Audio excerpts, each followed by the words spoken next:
Vous êtes débutant dans le domaine de la musculation, vous commencez à aller à la salle et vous testez plein d'exercices différents, mais il vous manque l'essentiel, comment construire une séance.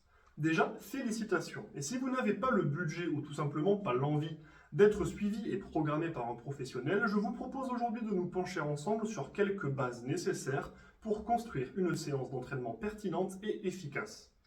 Juste avant de commencer, si vous appréciez ces vidéos hebdomadaires, pensez aux likes, commentaires, enregistrements. Un partage en story aide énormément à la visibilité. Toute forme de soutien est grandement appréciée.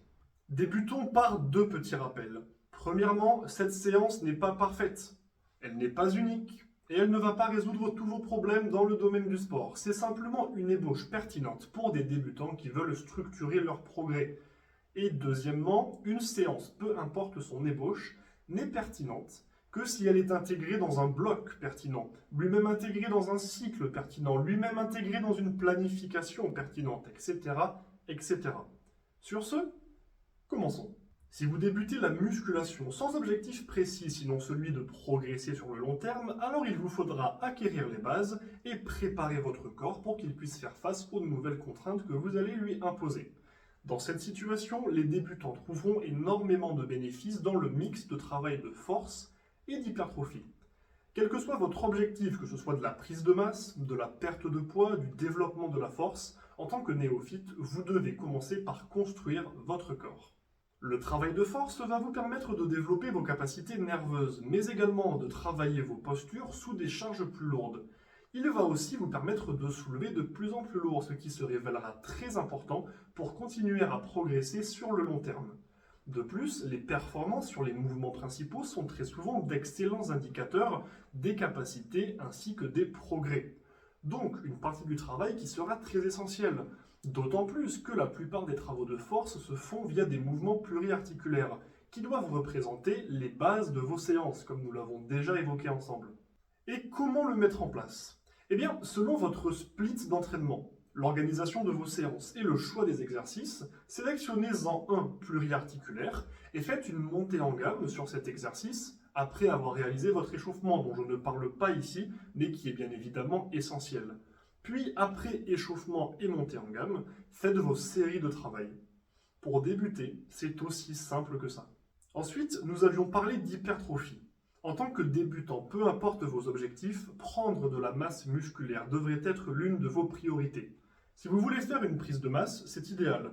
Si au contraire vous voulez perdre du poids, alors c'est bien aussi, puisque renforcer vos muscles ne va pas forcément à l'encontre de la perte de masse grasse, d'autant plus que vous vous définirez.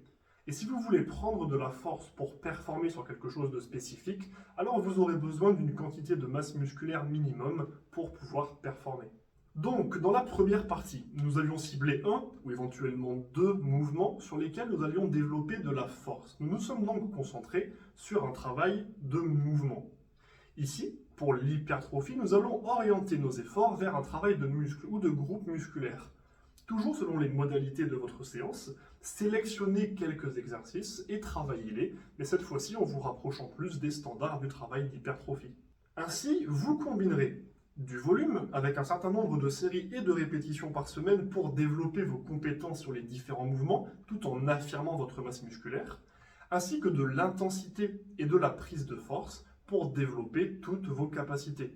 En effet, c'est un sujet que nous avons abordé par le passé. La force est souvent considérée comme la qualité mère, c'est-à-dire que jusqu'à un certain niveau, si vous prenez en force, vous progresserez sur la quasi-totalité de vos autres capacités physiques. Enfin, pour conclure votre séance, un petit peu de travail de cardio est grandement encouragé. Peu importe vos objectifs, un cœur en bonne santé vous sera nécessaire. Essayez aussi de trouver un petit peu de temps pour du travail de mobilité, de souplesse, de prophylaxie, de réhab. Manipulez ce temps selon vos besoins et vos objectifs. Un haltérophile mettra plus l'emphase sur de la mobilité. Un athlète blessé sur de la préhab et de la réhab. Un sportif tendant vers l'hybride sur le cardio. Et faites en sorte d'optimiser et de remplir cette fin de séance de manière à ce qu'elle vous serve sur le long terme avec ce genre de petits travaux de l'ombre qui ne payent pas de mine mais qui vous rendent de grands services sur le long terme s'ils sont réalisés correctement. En conclusion, sur ce schéma qui, je le rappelle, n'est qu'un exemple de construction de séance de base, on commence par travailler les principaux mouvements pluriarticulaires sous un format de force. Puis l'on s'intéresse aux différents groupes musculaires en s'orientant vers de l'hypertrophie. Et enfin, on conclut la séance avec du travail pertinent selon notre cas spécifique.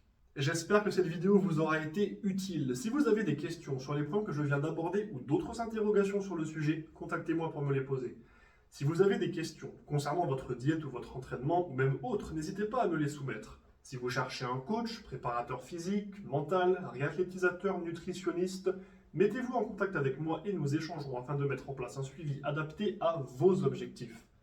S'il y a un sujet en particulier que vous voudriez que j'aborde dans ce genre de vidéo, n'hésitez pas à me le faire savoir sur mes différents réseaux sociaux ou en commentaire de cette vidéo où vous pouvez d'ailleurs laisser vos impressions sur le podcast du jour. Sur ce, bon entraînement et n'oubliez pas, rendez-vous fiers.